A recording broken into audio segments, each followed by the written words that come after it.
കാഞ്ഞിരപ്പുഴ ഉദ്യാനത്തിലേക്കുള്ള പ്രവേശന ഫീസ് വ്യാഴാഴ്ച മുതൽ ഇറിഗേഷൻ വകുപ്പ് നേരിട്ട് പിരിക്കാൻ ധാരണ.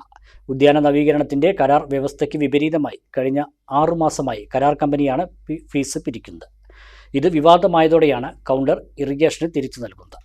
ഉദ്യാനത്തിലെ വരുമാനം കരാർ കമ്പനി എടുക്കുന്നത് സംബന്ധിച്ച തർക്കം രൂക്ഷമായതോടെ ഉദ്യാന വികസനത്തിന്റെ നോഡൽ ഏജൻസിയായ Kerala irrigation infrastructure development corporation ഇക്കാര്യത്തിൽ വ്യക്തത വരുത്തണമെന്നാവശ്യപ്പെട്ട് സർക്കാരിന് കത്ത് നൽകി.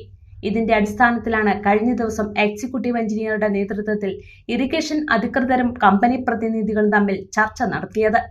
പോലീസ് സാന്നിധ്യത്തിൽ നടത്തിയ ചർച്ചയിൽ വ്യാഴാഴ്ച മുതൽ പ്രവേശന ഫീസ് പിരിക്കുന്നത് ഇറിഗേഷൻ വകുപ്പിന് കൈമാറാമെന്ന് ധാരണയായി.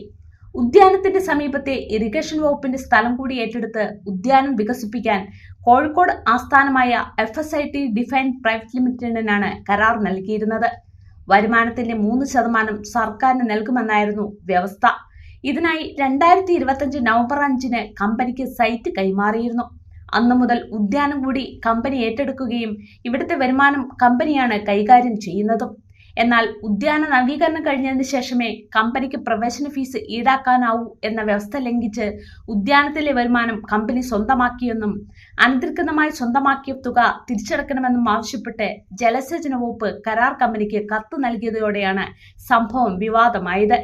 അതേസമയം ഒരു ഘട്ടത്തിലും കരാർ ലംഘനം നടത്തിയിട്ടില്ലെന്നും എക്സിക്യൂട്ടീവ് എഞ്ചിനീയർ ഉൾപ്പെടെയുള്ളവരാണ് ടിക്കറ്റ് കൗണ്ടർ ഉൾപ്പെടെയുള്ള ഉദ്യാനം കമ്പനിക്ക് കൈമാറിയതെന്നും കമ്പനി പ്രതിനിധികൾ അറിയിച്ചു.